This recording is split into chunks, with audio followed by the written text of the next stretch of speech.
¿Empezamos?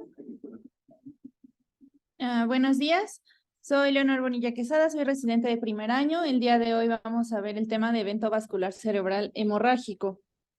El día lunes vimos el tema de evento vascular cerebral isquémico y vamos a hacer la continuación. Tenemos que como definición de evento vascular cerebral, pues en cuanto a la OMS o dependiendo de la literatura que revisemos, va a haber algunas modificaciones leves en esta definición, pero principalmente pues está como signos clínicos de alteración focal, a veces puede ser global de la función cerebral, que estos van a desarrollarse rápidamente, que van a durar más de 24 horas y que pueden incluso conducir a la muerte sin alguna otra causa aparente. En cuanto a evento vascular cerebral hemorrágico, tenemos que es una lesión cerebral que va a ser atribuida a extravasación de forma aguda hacia el parénquima cerebral. Esta extravasación pues es de sangre y esto es a partir de la rotura de un vaso sanguíneo. Podemos tener diferentes tipos de hemorragia intracraneal. Estas hemorragias pues pueden ser hematoma epidural, hematoma subdural, hemorragia subaracnoidea o hemorragia intracerebral. En esta clase vamos a enfocarnos en la hemorragia intracerebral y vamos a hablar un poco más sobre la hemorragia subaracnoidea. Sin embargo, bueno, los dos primeros, que es el hematoma epidural y el hematoma subdural, no los vamos a tocar a tanta profundidad. Bueno, este es un esquemita para que nos ubiquemos dentro del evento vascular cerebral en general. Tenemos que puede haber isquémico, hemorrágico y algo que es la trombosis venosa cerebral. En cuanto a la enfermedad vascular, principalmente van a ser isquémicos, hasta el 80% se han descrito que son isquémicos y del 15 al 20% hemorrágicos. Dentro de los hemorrágicos tenemos hemorragia intracerebral y la hemorragia subaracnoidea. La hemorragia intracerebral es la más frecuente, que es del 10 al 15%, y la subaracnoidea, que es del 5 al 7%. Esta es un esquemita que me gustó mucho porque nos habla igual de los dos tipos de hemorragia cerebral, la subaracnoidea y la hemorragia intracerebral, y nos habla un poco sobre la etiología. Vamos a hablar más a profundidad de esta etiología más adelante, pero pues tenemos que la hemorragia subaracnoidea puede ser por malformaciones arteriovenosas, por un traumatismo o por la rotura de un aneurisma. Y la hemorragia intracerebral, pues principalmente se asocia a angiopatía cerebral amiloide y a la hipertensión, que va a ser un factor muy importante. Ya que hasta el 70% de los pacientes con con hemorragia intracerebral van a tener un descontrol en la presión arterial. Y pues el tener descontrol en la presión arterial se va a asociar a una mayor morbimortalidad en todos los grupos de edad, independientemente de la causa. Este esquemita pues igual se parece un poco al otro, pero me parece que pues aquí nos habla sobre estas estrategias de tratamiento. Entonces pues igual tenemos la hemorragia intracerebral primaria y una hemorragia intracerebral secundaria, que como ya lo había mencionado, pues la primaria se va a asociar a la angiopatía mieloide y a la hipertensión o a las vasculopatías hipertensivas.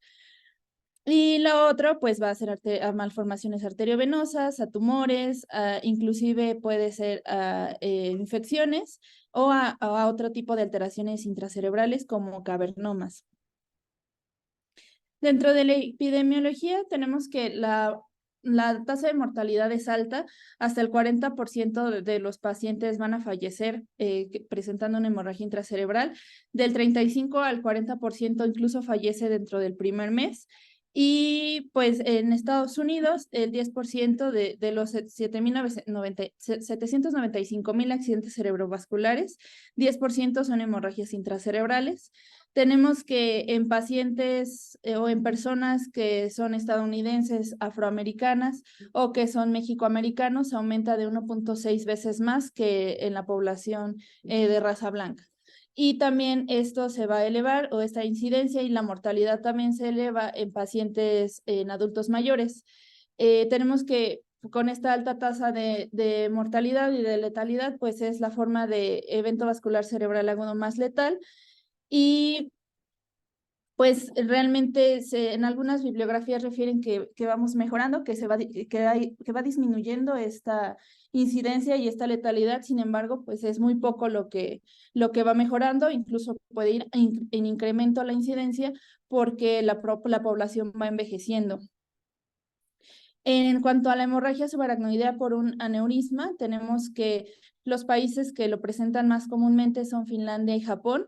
Estos tienen una incidencia de 6.1 por 100,000 personas por año y la prevalencia global es de 8.09 millones de casos. Esta incidencia va a aumentar con la edad, arriba de 55 años, y va a tener una mayor frecuencia en mujeres, y este riesgo aumenta a 1.3.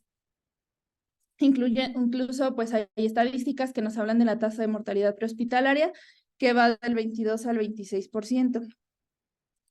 En cuanto al pronóstico, pues como ya lo mencioné, es malo. El 40% de los casos mueren durante el primer mes, como ya lo habíamos visto en la diapositiva previa, del 35 al 40% fallecen y el 54% lo llegan a hacer hasta en el primer año. Del 12 al 39% de los pacientes van a tener una independencia funcional con el tiempo. Esto, bueno, de los pacientes que sobreviven.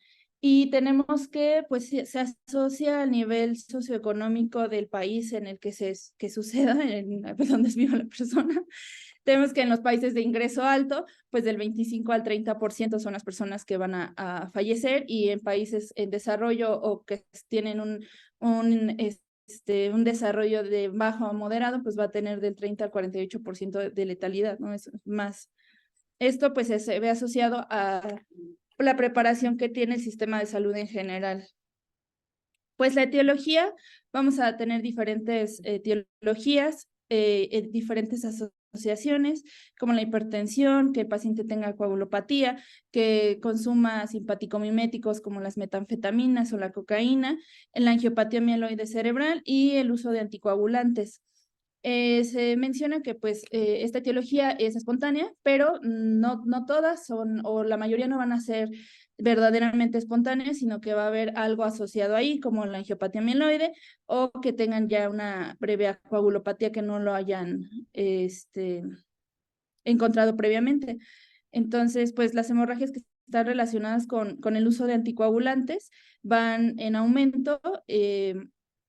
Y pues esto también, el uso o el que el paciente tenga una hemorragia y esté con uso de anticoagulantes, pues va a asociarse a que esta paciente pues pueda empeorar. Se asocia que el hematoma pueda ir creciendo, y pues ahorita vamos a hablar un poquito más sobre los anticoagulantes.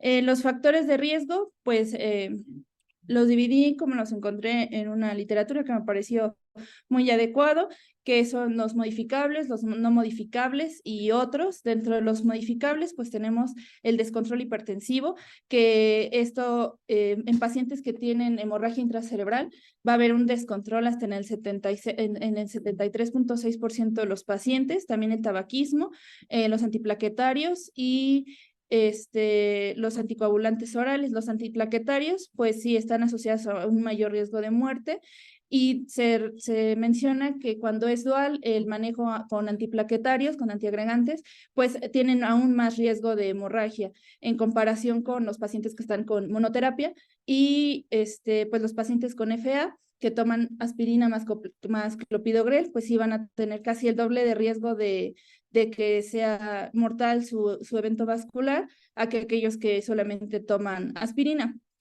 Y pues aquí en los no modificables tenemos que el ser hombre, el ser asiático y la enfermedad renal crónica también. Esto lo asocian, lo de la enfermedad renal crónica lo asocian a que la etiología de la enfermedad renal crónica, ya sea de origen hipertensivo o diabético, principalmente se enfocan a estas dos etiologías, pues ya va a estar generando un daño microvascular en los órganos. Entonces esto va a predisponer un peor pronóstico en el paciente.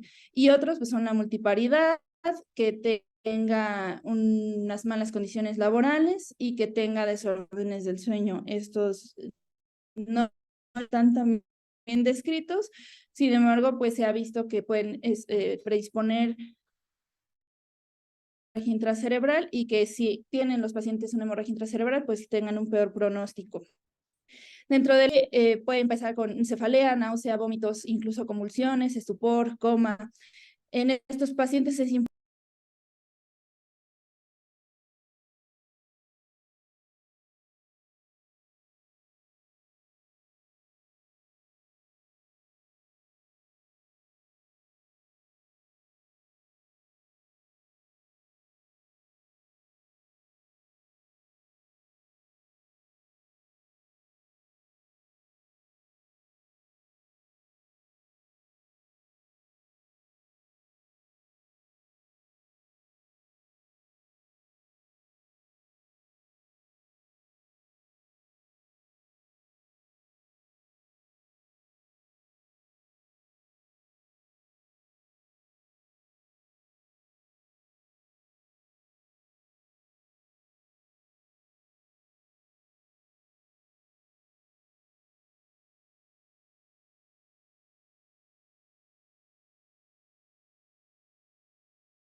que en la encefalopatía hipertensiva, pues tenemos edema cerebral, que generalmente es más occipital que frontal, y tenemos la leucoencefalopatía posterior reversible. Esta encefalopatía hipertensiva pues se ve asociada a la rotura de vasos que se van degenerando por la hipertensión de larga duración que tienen los pacientes. Y pues esta degeneración generalmente es en la capa media y en la muscular de los vasos sanguíneos. Y pues tenemos la aterosclerosis, que a nivel cerebral también es conocida como lipohialinosis, que es un engrosamiento concéntrico y alinizado en la pared vascular, y esto se va a ver principalmente afectado en territorios profundos, que se refiere a ganglios basales, al tálamo, al tronco encefálico y a los núcleos cerebelosos profundos. Y también esto se va a ver más asociado como factores de riesgos, de factores de riesgo a hipertensión, diabetes y a la edad. Estas dos afectaciones van a ser a pequeño vaso, y también tenemos la angiopatía mieloide cerebral, que va a ser un depósito principalmente de péptido B amiloide en las paredes de las arteriolas y los capilares. Esto va a tener una afectación principalmente en territorios lobares, que va a ser en las leptomeninges, en la corteza y en los hemisferios cerebelosos. También se va a ver asociado a la edad. De hecho, esta es la presentación más común en pacientes adultos mayores. Y también se ve asociada a genotipos de polipoproteína E que contienen alelos E2 y E4. El consumo de cocaína y metanfetaminas, esto es, o lo debemos sospechar, pues principalmente en pacientes jóvenes que son menores de 45 años. Y tenemos que, en cuanto al territorio que se ve afectado, pues son de ubicación intracerebral, y el resto incluso pueden ser subaracnoideas, pero hasta el 50% se ve de forma intracerebral. Y pues tenemos que el consumo de estas drogas, cocaína, heroína, anfetaminas y la efedrina, pues puede verse asociada. En cuanto a los traumatismos craneales, pues tenemos que se van a ver afectados en el lóbulo temporal y frontal inferior. Tenemos afectación también en espacio subaracnoideo, subdural y epidural, y podemos tener un déficit neurológico de forma aguda, como hemiparesia, estupor, confusión. Aquí, bueno, sobre los anticoagulantes, cuando es un sangrado que está generando un anticoagulante, pues tenemos que pueden aparecer en cualquier ubicación, en cualquier localización. Pueden ser lobulares o subdurales, pueden ser profundos.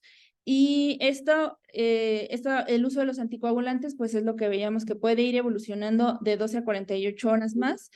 Y especialmente si en este paciente pues no se hace una corrección de los trastornos de la coagulación, no se suspenden esos medicamentos.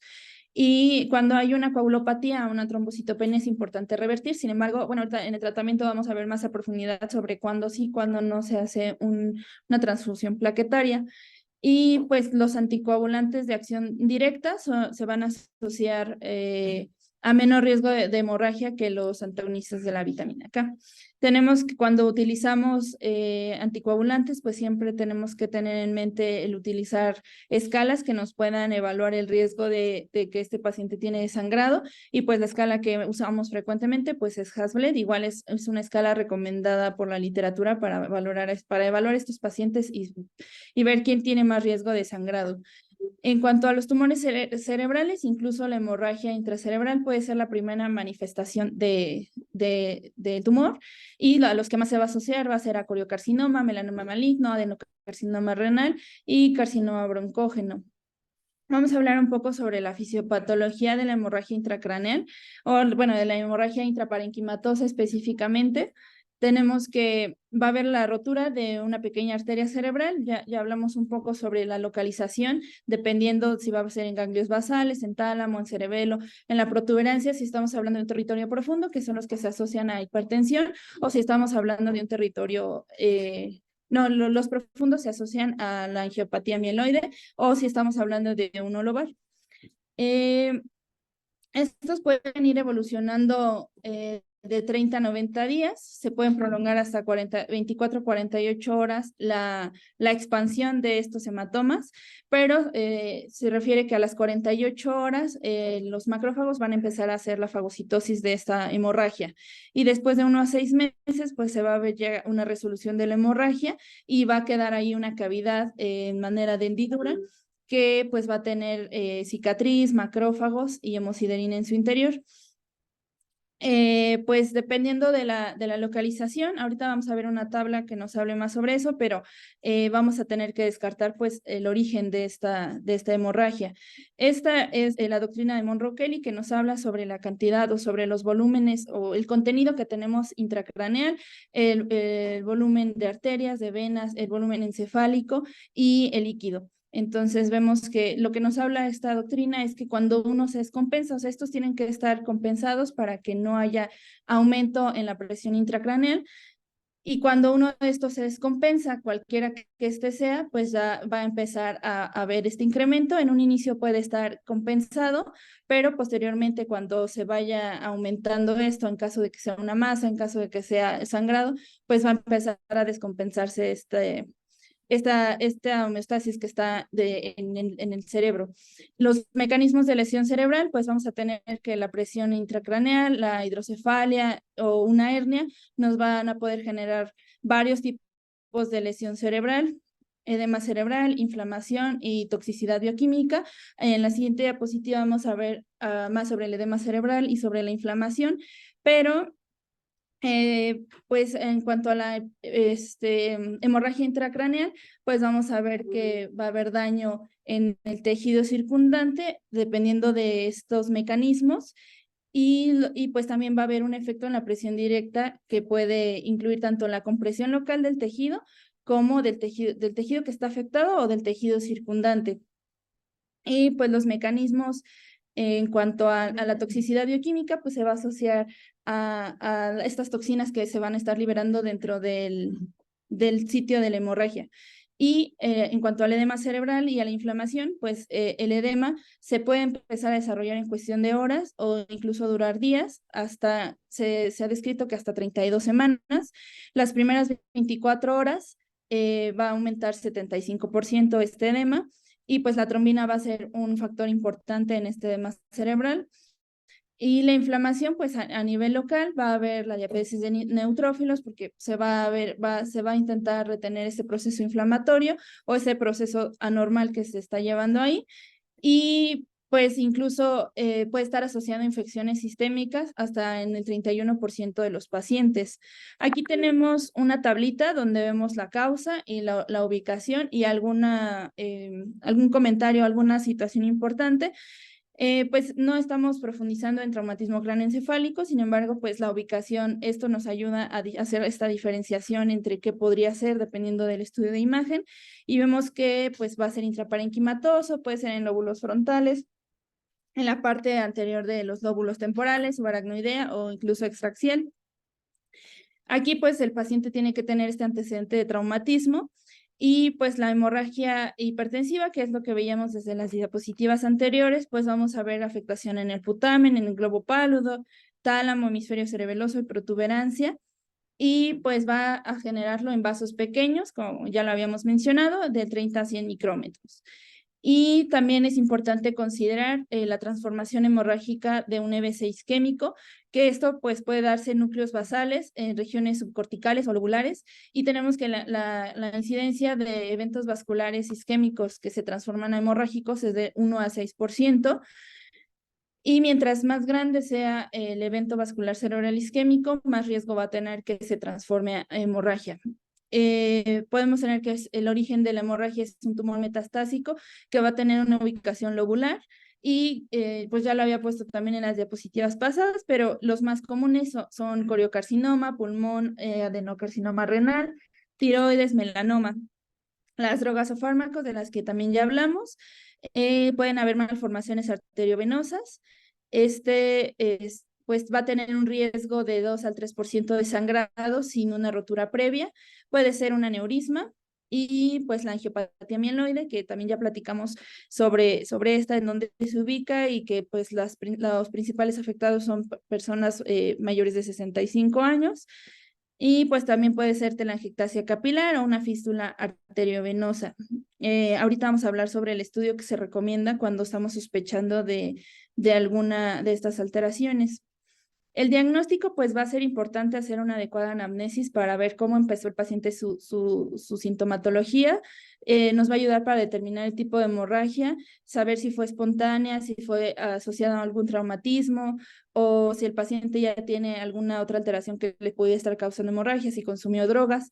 La exploración física nos va a ayudar para saber en qué territorio, qué parte del encéfalo está afectado, y pues los laboratorios también van a ser muy importantes para ver los tiempos de coagulación, si tiene trombocitopenia, para ver el INR, la tasa de filtrado glomerular, justamente porque se ha visto que en la enfermedad renal crónica pues se tiene un peor pronóstico, por lo que les explicaba de que ya hay una alteración en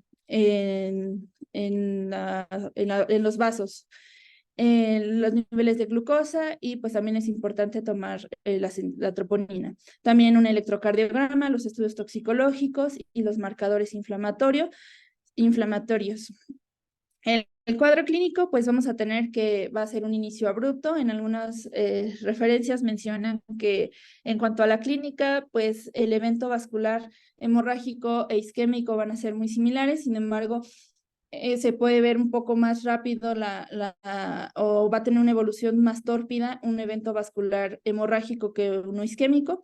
Sin embargo, pues no es algo que se determine, ¿no? La clínica puede variar de paciente a paciente, pero va a haber un déficit neurológico focal, puede haber convulsiones, no son tan comunes, pero sí pueden haber. Y vamos a tener que también va a haber alteraciones en el nivel de conciencia que pueden empeorar entre 30 a 90 minutos. Y pues si está aumentando la presión intracraneal, vamos a tener estos datos de presión intracraneal como el vómito en proyectil, la cefalea. Vamos a tener dentro del cuadro clínico pues la hemiplegia contralateral, pues dependiendo este déficit neurológico focal. En las alteraciones de nivel de conciencia, pues el paciente puede pasar por somnolencia, estupor, coma, inclusive si la hemorragia es muy abundante. Y pues vamos a tener, dependiendo de estas del territorio, pues afasia o alguna alteración en la repetición verbal, si es el tálamo lo que está afectado. También podemos tener alteraciones en el campo visual, principalmente porque el hematoma podría estar obstruyendo las vías de señalización, bueno, de conducción en la vía de la visión. Pues los trastornos oculares, puede haber desviación de la mirada, dependiendo, o sea, esto va a depender pues de la porción que esté afectada. En cuanto a las neuroimágenes, que van a ser el estudio más importante en estos pacientes, que ya lo platicamos la clase pasada, pues tenemos que los dos estudios primordiales o los dos estudios iniciales en los que pensamos, pues va a ser la tomografía, que es simple, o la imagen de resonancia magnética. La tomografía tiene una sensibilidad del 89% y una especificidad del 100%, y la resonancia magnética del 81% y una especificidad del 100%. La tomografía simple es muy sensible para valorar la hemorragia y muy específica también, y para valorar la ubicación del sangrado. Esta imagen pues es de una hemorragia intracerebral que no, bueno, el estudio no tiene medio de contraste y que va a estar a nivel de los ganglios basales, que van a estar pues principalmente afectando el putamen izquierdo. Entonces pues aquí podemos ver la lesión hiperdensa. Y bueno, conforme vaya pasando el tiempo, y es algo que sí tenemos que considerar, y por eso es importante hacer una adecuada anamnesis y evaluar los tiempos de evolución que está teniendo el paciente, pues conforme pase el tiempo, esta lesión se va a volver isodensa con el parénquima y ya no va a ser tan visible en una tomografía simple, y vamos a tener que pedir un estudio más avanzado como la resonancia magnética. Pero en general, cuando el hematoma está de forma aguda, pues tenemos que van a ser equivalentes tanto la tomografía como la imagen de resonancia magnética para ayudarnos a saber si está sangrando el paciente. Es por eso que siempre que llega un paciente con un evento vascular cerebral, con datos que ya vimos la clase pasada, con una clínica sugerente, pues se tiene que hacer una tomografía simple, o sea, si es lo que tenemos, se puede hacer una tomografía simple, igual y no tanto para valorar si el territorio afectado por el evento isquémico, sino para valorar que el paciente no esté presentando un evento hemorrágico. Esto es un índice que vamos a tener que nos va a ayudar a saber el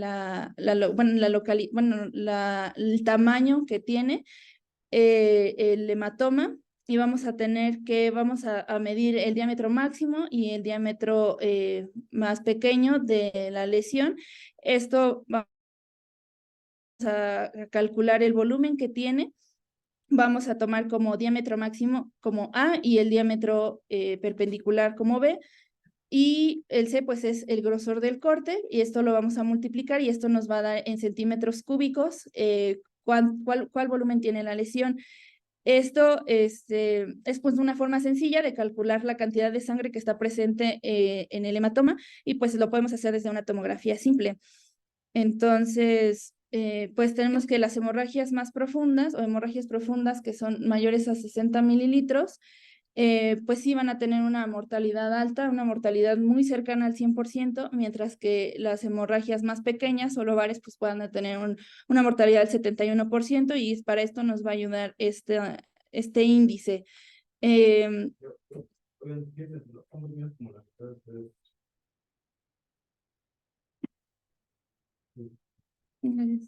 No se escucha, Leo, lo que están Entonces, diciendo. no, nada importante. Tenemos que esta imagen pues es una imagen de tomografía de TAC. Vemos una hemorragia cerebral en el hemisferio izquierdo con un componente intraventricular importante aquí, y esto es algo que también tenemos que valorar. Si se está desviando la línea media, si hay obstrucción de los ventrículos, y pues aquí en esta imagen podemos ver que sí está desplazada la línea media y que sí está obstruyendo a este ventrículo izquierdo. Y de este lado, pues tenemos que es una hemorragia cerebral lobular frontoparietal izquierda. Aquí de nuevo el índice, y también dos criterios o dos escalas que nos van a ayudar. Van a ser los criterios de Boston, que se van a usar en pacientes mayores de 55 años, y los criterios de Edimburgo. Estos pues nos van a saber el tipo de hemorragia, la localización, y pues realmente también los podemos evaluar en una tomografía simple. Cuando vamos a hacer otro tipo de estudio más avanzado, vamos a tener que, cuando tenemos que excluir una trombosis venosa cerebral o que hay causas macrovasculares, vamos a hacer una venografía. Entonces, ¿cuándo lo vamos a realizar? Cuando hay una hemorragia intracerebral lobular espontánea en pacientes menores de 70 años, o cuando es de afectación cerebral profunda posterior en menores de 45 años, perdón, o cuando son igual profundo posterior de 45 a 70 años sin antecedentes de hipertensión. Aquí tenemos una imagen, una venografía donde este es normal, esta es una anatomía normal. Y pues tenemos que esta es una puntuación ICH que se desarrolló justamente es una clasificación clínica y de imagen, porque el índice que les mencioné lo vamos a utilizar aquí. Esto nos va a ayudar tanto para el tratamiento y para el pronóstico del paciente. En general, pues nos va a ayudar a saber el grado o la gravedad de esta hemorragia intracerebral, así como la tasa de mortalidad a 30 días, y nos va a ayudar pues a tomar decisiones o a valorar el pronóstico que tenga este paciente. Nos va a ayudar la clínica y la imagen. En cuanto a la edad, pues el corte van a ser 80 años, el volumen del hematoma que ya calculamos con el índice que les mencioné en 30, y pues si hay presencia de hemorragia intraventricular o si es infratentorial, también vamos a tener la escala de coma de Glasgow. Y pues dependiendo de ese resultado, nos va a dar la mortalidad a 30 días. Vemos que en un ECH score de 5, pues la mortalidad va a ser incluso hasta del 100%, que igual se va a asociar al volumen mayor al 60% visto en la tomografía.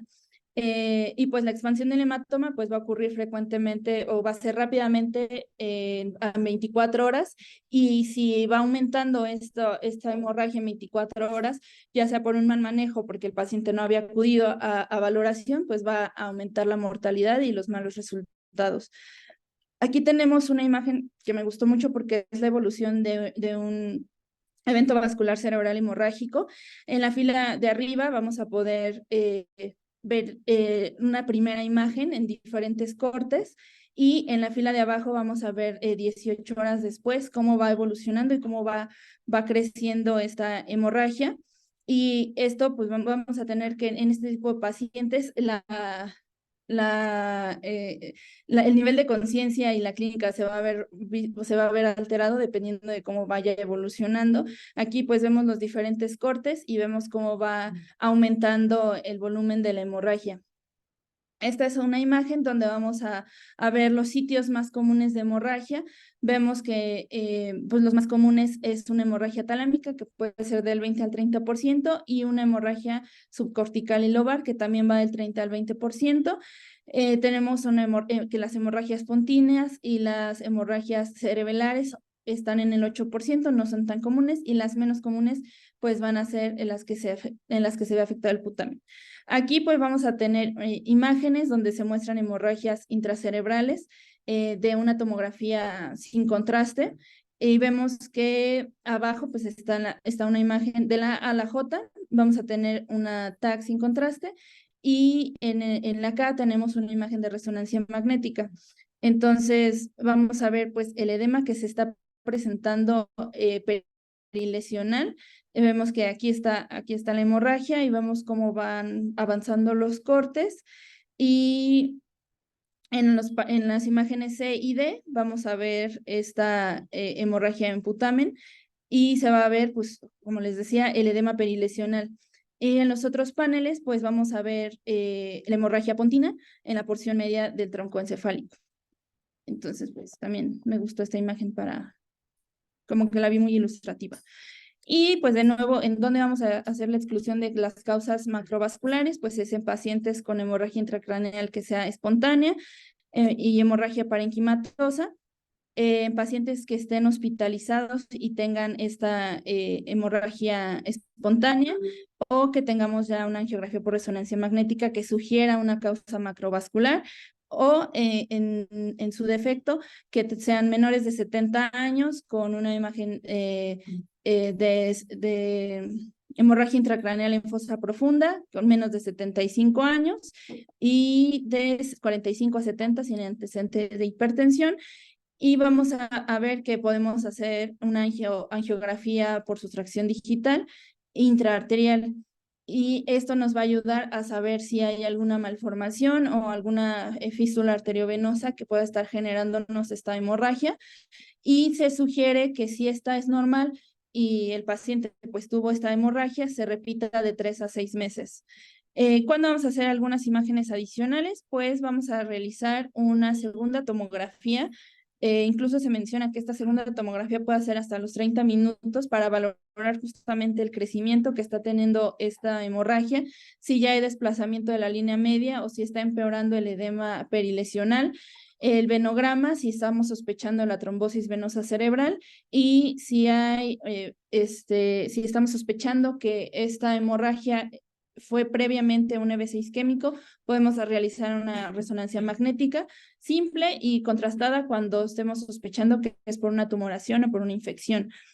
Sobre la transformación hemorrágica de un EBC isquémico, puede estar asociada al tratamiento que se le dé al EBC isquémico de trombólisis intravenosa o terapia endovascular.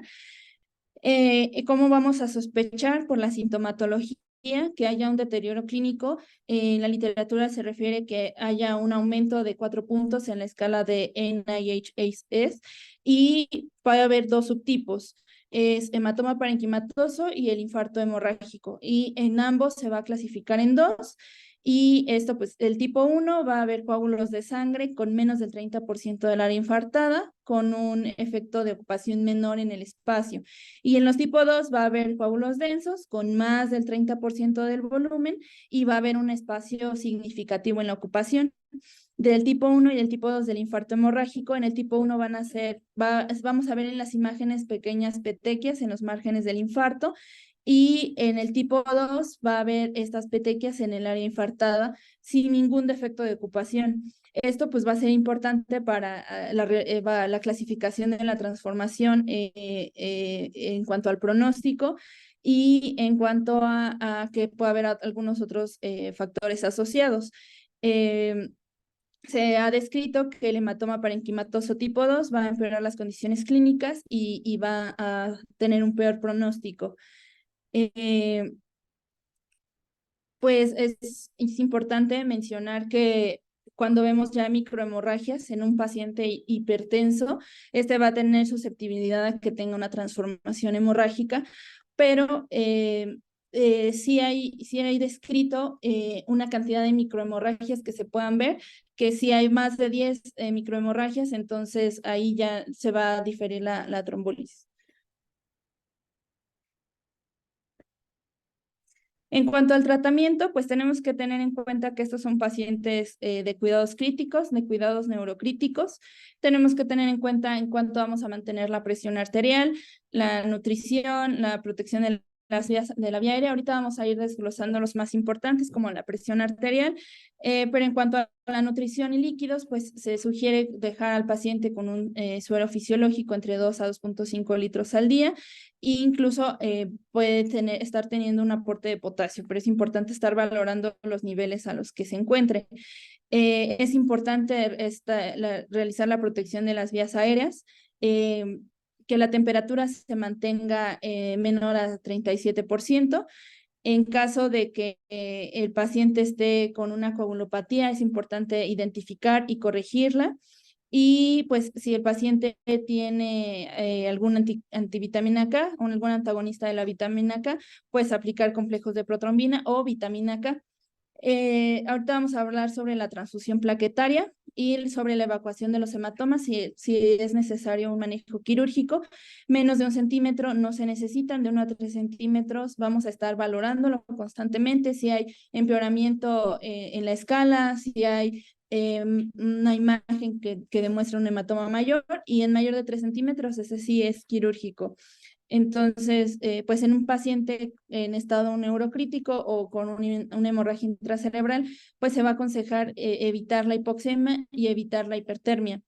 Entonces, es importante la protección de la vía aérea y el mantener la temperatura por debajo de 37. Esto puede ser incluso mediante manejos no farmacológicos, o puede ser con manejos de paracetamol o metamizol, medidas antihipertermia, ¿no? Medios físicos. La guía, el valor que recomienda llevarlo y lo ponen en una recomendación doble. Ok. Como lo que Cristina ayer, la verdad es que la evidencia es controversial, pero se lo pone con tranquilidad. Ok. Y en todo momento evitar que te vayan a decir. Y pues aquí tenemos como un algoritmo o una imagen que nos va a hablar sobre cómo vamos a ir identificando y hacer la valoración de este paciente. Pues si ya vemos, en este caso, pues se ejemplifica la angiopatía amiloidótica y vamos a tener la hemorragia intracerebral. Entonces, pues es importante actuar en el lugar de emergencia, hacerlo de forma aguda y pues precisar el tratamiento, determinar la etiología y tomar en cuenta siempre estas metas de cuidados que tenemos que tener. Posterior a esto, pues vamos a tener en cuenta la prevención secundaria y la rehabilitación, que ahorita vamos a hablar más de esto. En cuanto al control de la presión, tenemos que tener cuidado en esta titulación de la presión para asegurar un flujo continuo cerebral o mantener este flujo sin hacer que llegue el paciente a tener hipertensión, y esto, o sea, se ve asociado a que si el paciente está hipertenso cuando está en la hemorragia activa, pues puede estar teniendo un crecimiento mayor. Entonces, pues como lo comenté al principio, la mayoría de los pacientes van a tener una presión arterial elevada y esto pues se va a asociar en que incluso si el paciente está teniendo un evento vascular cerebral isquémico y tiene una hipertensión descontrolada o tiene la presión muy elevada, entonces se va a asociar a mayor transformación de hemorrágico. Y pues se va a asociar incluso aunque sea hemorrágico, pues se va a asociar a mayor muerte, a mayor dependencia, a un peor pronóstico. Y pues en cuanto a la reducción, se debe iniciar el tratamiento dentro de las 2 horas posteriores y se tiene que alcanzar en 1 hora. Este rango objetivo se ha descrito entre 120 y 160. Se ha mencionado que en la fase aguda no se deben dar fármacos que afecten directamente a que no vasodilaten los vasos.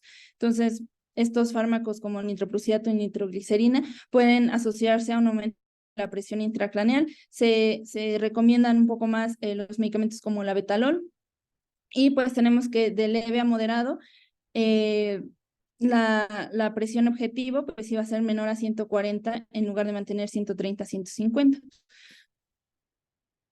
Bueno, yo quisiera hacer un paréntesis en esto de la presión, que es un tema muy importante y también es un tema muy controvertido.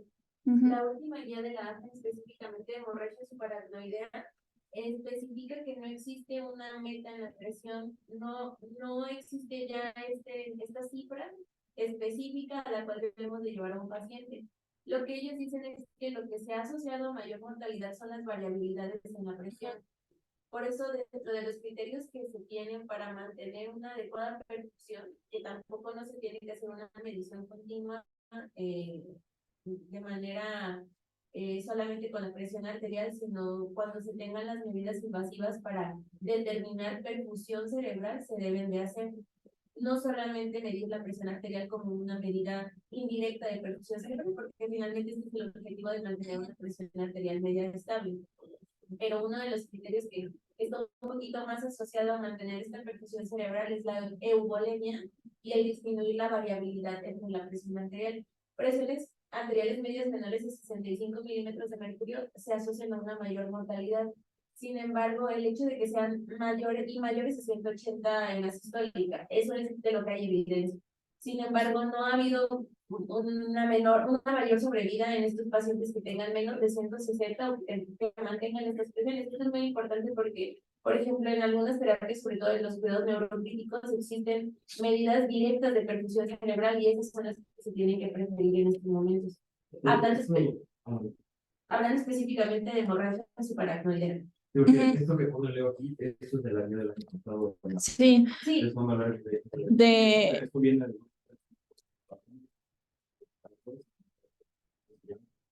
y te especifica los valores. O sea, y de hecho te pone un punto de tiempo. Entonces, que dentro de las primeras 2 horas que tienes que hacer terapia, en 1 hora, después de la terapia ya llegues aquí. Sí. importante porque es bastante seguro, pero sí, una parte muy importante que dice Diana, ¿no? Las fluctuaciones Las fluctuaciones. en la presión sistólica son las que te pueden hacer daño. Y de hecho, dentro del abordaje terapéutico, la ruptura, la disección y las complicaciones agudas que tenga durante las primeras 72 horas que determinan el pronóstico del paciente con una hemorragia subaracnoidea van sobre todo justo de estas variaciones. Entonces, sí es muy importante que se queden con esta idea. Al menos en hemorragias subaracnoideas se tiene que preferir el monitoreo directo de marcadores de perfusión cerebral. Okay.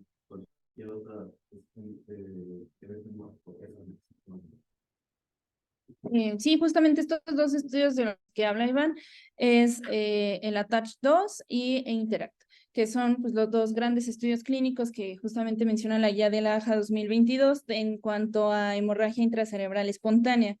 Y estos estudios pues, intentaron identificar los objetivos tempranos de presión arterial que iban a prevenir o que evitarían que se expandiera más la hemorragia y que mejorarían el resultado clínico. En estos dos estudios, pues fueron aleatorizados y se tuvo una presión arterial sistólica objetivo en menor de 140 a menor a 180. Y pues específicamente en Interact los pacientes se aleatorizaron en 2 horas posteriores al inicio y aquellos en los que la presión disminuyó 100,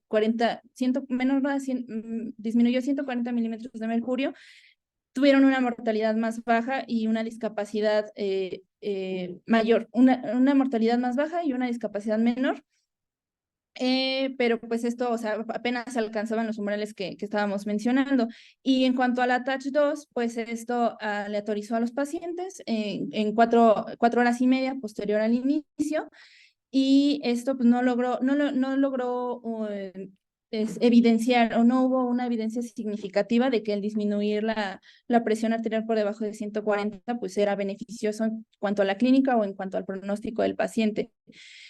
Pero ambos estudios, o sea, dentro de sus conclusiones, pues mencionan que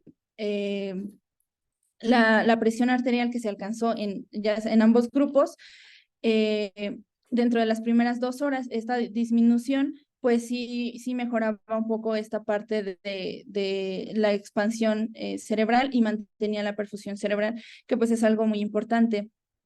Y que pues la reducción de la presión arterial pues es segura en estas 2 horas sin dañar ni el pronóstico ni la clínica que esté presentando el paciente, pero pues sí hay pues una falta de evidencia para guiar la elección de los agentes que nos van a ayudar a disminuir esta presión arterial. Y justamente pues el rango de metas son de 120 a 160, pero como lo dijo Dianita, pues en la hemorragia subaracnoidea pues sí van a cambiar estos parámetros y no va a haber una evidencia que diga el parámetro específico al que tenga que estar la presión arterial. Pues esta es una tabla que nos habla sobre cómo vamos a mantener la homeostasis, la hemostasia en los pacientes, y tenemos diferentes medicamentos dependiendo de la etiología o dependiendo de la característica que pueda estar teniendo estos pacientes. Que nos estén haciendo, que nos estén manteniendo, que nos estén perdurando la hemorragia y el crecimiento de este hematoma. Entonces, pues tenemos que si el paciente está con un anticoagulante como warfarina, pues podemos tener este antagonista, aplicar la vitamina K o inclusive plasma, ¿no? Y pues aquí nos va hablando sobre los diferentes factores. Dentro de los DOAC, el apixaban, el rivaroxaban, pues nos habla, la literatura nos habla del andexanet, que es un antagonista. Sin embargo, no hay suficiente evidencia para indicar este medicamento cuando un paciente esté sangrando, pero pues sí lo menciona así como, inclusive lo mencionan como en futuras decisiones o lo que tenemos que valorar en cuanto a hemorragia, ¿no? Y pues tenemos que también en caso de haber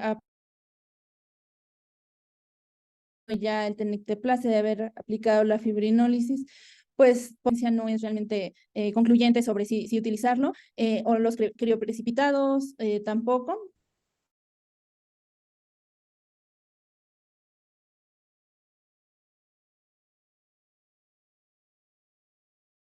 O mantener esta hemorragia o sostenerla sin que siga avanzando. Es importante que si el paciente tiene trombocitopenia, la transfusión de plaquetas no está indicada a menos de que el paciente tenga trombocitopenia menor a 50,000. Y pues justo... Hay una que viene, no sé de dónde año es, pero ya en la actualización del año pasado de la guía, justamente viene una algo que está muy padre porque te lo divide en los 3 escenarios que puede tener un paciente que se sangra con su operación. El primero, cuando tienes un paciente que tienes con ABK, te lo dividen dependiendo si tu INR es menor a 2 o mayor a 2. Tu INR es menor a 2, en cualquiera de los escenarios, te tienes que administrar el concentrado de proteína de concentración. Pero cambia la dosis. Entonces, y en los dos escenarios se pone que el interés es menor. Eso siempre que hay una hemorragia interna. El otro punto es cuando estás tomando los independientemente que sea de 10A o de hay una parte muy importante porque te ponen otra opción terapéutica, o el leído, que puedes dar carbón activado. Te ponen un principio de 2 horas y hasta incluso, o sea que el tiempo ideal son unos de 2 horas, pero en escenarios de lejos puedes extenderlo hasta 8 horas. Entonces lo ponen todavía como una recomendación de 35, una recomendación 2, pero es una opción que tenemos. Entonces, justamente, si tienes 10 por nivel de factor 10 el tratamiento es con un examen de campo. Pero si es por la vía trans, sentido de la proteína, ¿cuál es? Jason, ese, y ya te lo ponen como una recomendación. Entonces, y el otro escenario es el paciente que te sangra y lo tienes con heparina, de heparina no o heparina de molecular, que ahí puede ser la proteína. Entonces, el único contexto que supone que dializar a un paciente o un sangrado por anticoagulación es si lo quieres con en ningún otro escenario se debe dializar a un paciente con anticoagulación. Si quieres ir a es la primera opción, si no, concentrado de vitamina, y si no, en ese orden.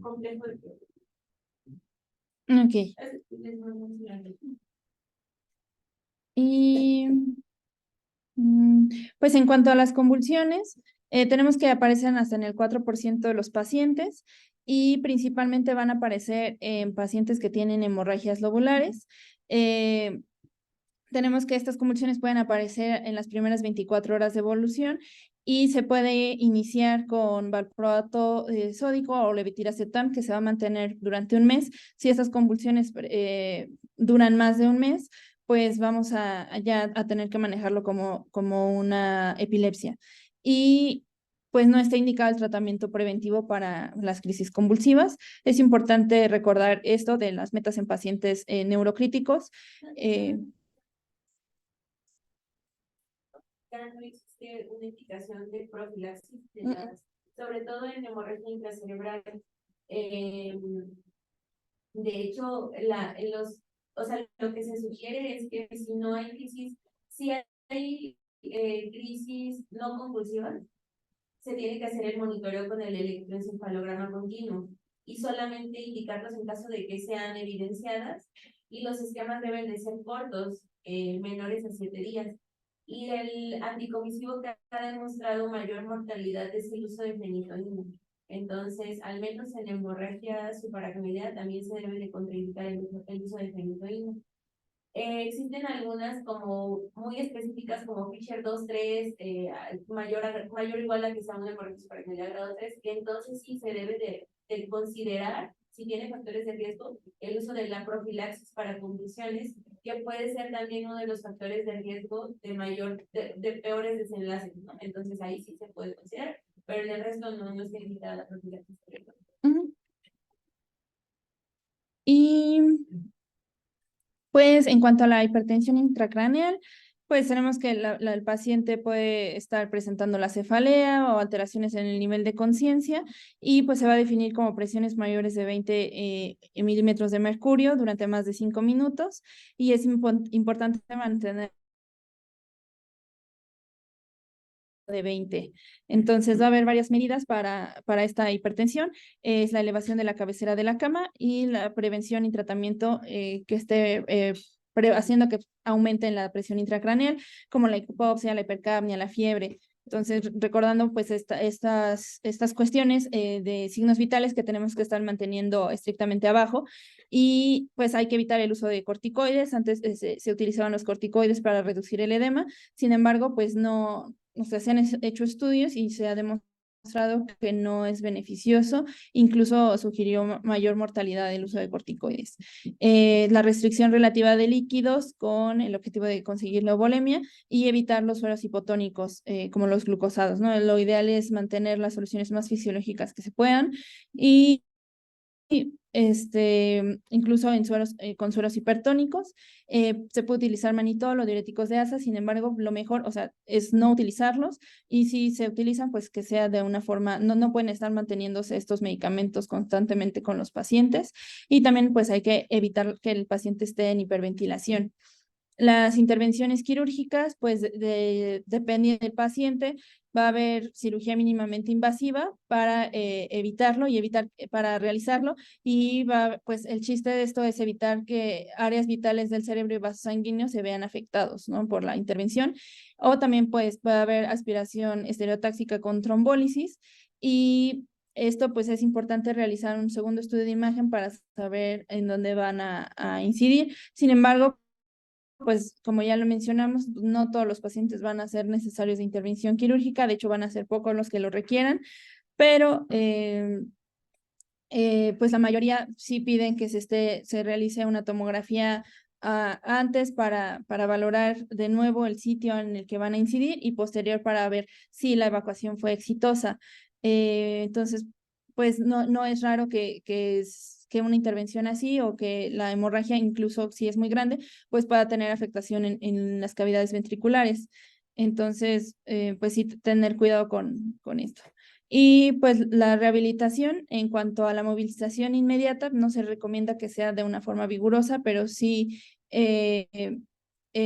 sí se debe de iniciar la movilización después de unas 24 a 48 horas, que se ha visto que puede ser beneficioso. En cuanto a las complicaciones que tenemos, pues tenemos que va a haber alteraciones cognitivas, cambios de humor, incluso algunos pacientes van a presentar depresión e incluso se ha visto que puede haber suicidio dentro de los 2 primeros años posteriores al evento. Y pues la prevención, tenemos cuanto a la prevención primaria y a la secundaria, que todas van a estar enfocadas a disminuir los factores de riesgo que puedan ser modificables, a disminuir el consumo de tabaco, a mantener la presión arterial en rangos normales, en no consumir simpático-miméticos. Y en cuanto a la secundaria, pues ya lo platicábamos un poco en la clase pasada, pues en cuanto al control de presión arterial, mantener metas menores a 130-80, también en cuanto a la hemoglobina glucosilada menor a 7, evitar el consumo de AINES y pues tener cambios en el estilo de vida como la dieta y el ejercicio que siempre se recomienda en cuanto a metas de hipertensión, ¿no? Y pues eso sería todo. Bien, no sé si tengan alguna duda ahí en el aula, ¿Sí, Doc? veo. Ah, sí, alguien tiene, creo que Dianita quiere. Oiga, nada más que se han hecho varios estudios como para evaluar, para determinar el pronóstico de acuerdo con el tiempo de intervención en el procedimiento quirúrgico. Y aunque eso no nos corresponde, sí es importante sobre todo para el manejo interdisciplinario de este paciente.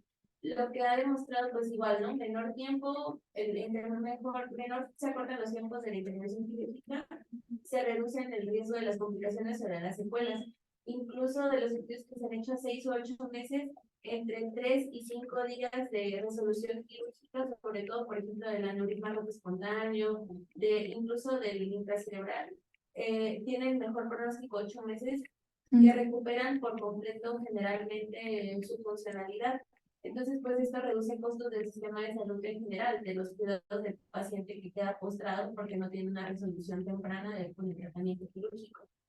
Y sí existen las clases 1, como por ejemplo el paciente que tiene un hematoma grande subaracnoideo, que llega a la sala de urgencias y que tiene que antes del evento era funcional o que era totalmente es rescatable, y ese paciente debe ingresar de inmediato solamente al retiro del hematoma. Entonces, por ejemplo, hemos tenido muchos pacientes justo con ese caso, en los cuales pues el tratamiento casi siempre es conservador aquí. Entonces, pues a pesar de ser un centro que tiene cirugía endovascular, sí existe evidencia de que el tratamiento quirúrgico les reduce el riesgo de complicaciones y secuelas. En el caso de la hemorragia subaracnoidea, en esta última guía sí está indicado el uso del limolíquino, porque el vasoespasmo es una de las complicaciones que se tiene que vigilar de forma estrecha. Entonces se tiene que infundir 60 miligramos 5 veces al día, y esto es una recomendación igual clase 1. O sea, existen algunos otros fármacos que pueden modificar el vasoespasmo, pero no tienen un nivel de evidencia tan alto. Y eso es el manejo médico que nosotros le podemos otorgar a los pacientes dentro de una sala de hospitalización. Mantenerlos en metas, pues ya sabemos que existen estos protocolos como MANTO, como BOOSTAP, que mejoran las condiciones, pero algo que podemos, o bueno, que al menos en la terapia postquirúrgica, que es donde se ven a algunos de estos pacientes, es no solamente el hecho de dar la indicación, sino de que se vigile que se ejecute. O sea, existen muchas maneras de medir estrechamente que la temperatura se mantenga, que la glucosa se mantenga. La evidencia de estas medidas es que mejoran las condiciones del paciente, sí, en realidad todas están en el momento. Entonces es muy importante que los pacientes que tengamos con cuidados neurocríticos vigilemos que sí realmente estén bajo estas medidas, bajo estas condiciones. Que ya las hemos pues, platicado varias veces con otros pacientes que son las metas del paciente. No sé si alguien más quiere agregar. ¿Cuándo se cobra un profiláctico? Después de cuando sucedió el evento. O sea, primero se anticoagula, profiláctico no, y después de cuando se... Y que no. Hay dos Todos anticoagulantes. Para 24, 48 horas posteriores, seguro anticoagulantes en el país. Todos igual. Ya de 50 años. Ya desde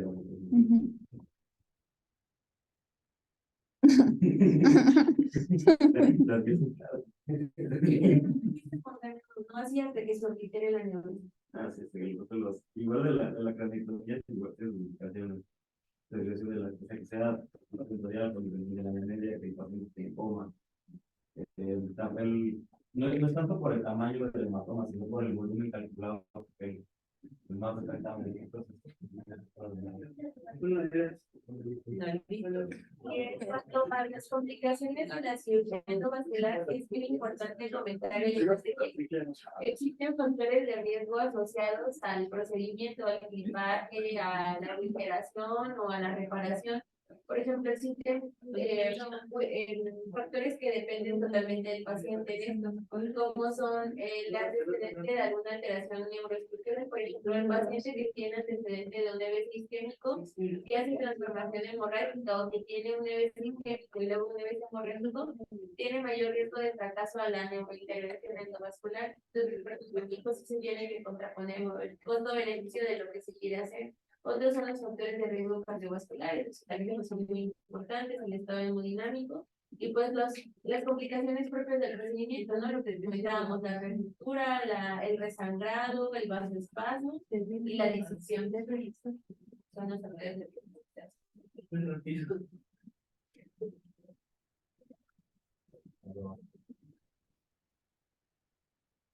Creo que aquí ya no hay algún otro comentario. No sé si usted quiere hacer alguno.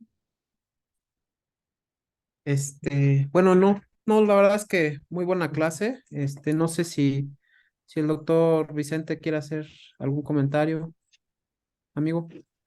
Sí, buenos días. No, Buenos lo días. que logré escuchar, me parece muy importante la exposición y los comentarios muy acertados en cuanto al manejo pues, neurocrítico de los pacientes, que es lo más importante, dirigir el momento que ya nos llega el paciente, ¿verdad? Las metas de TA, la que comentaron, la temperatura, las medidas antiedema.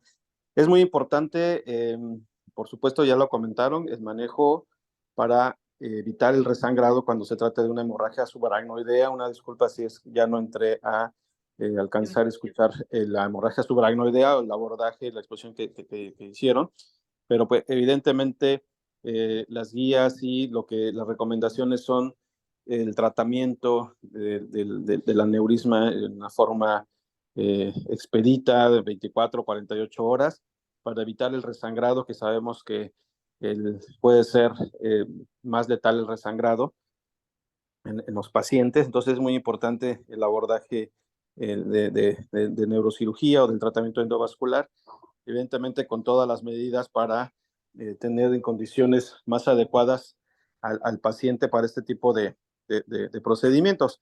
El monitoreo posterior al cripaje o a lo que es el tratamiento endovascular es muy importante por el vasoespasmo que sabemos que se puede presentar entre los 7, 10 días hasta 14 días y que el paciente puede presentar un déficit nuevamente neurológico. Entonces, aquí el seguimiento con el ultrasonido Doppler transcranial es una herramienta pues que es de fácil acceso, que tenemos, que no tiene efectos adversos y que evidentemente puede hacerse en forma como un monitoreo diario en el caso de que tenga el paciente algún dato de focalización. Otras herramientas puede ser una Perfutag para ver realmente si el paciente está teniendo necesidad de meterlo a una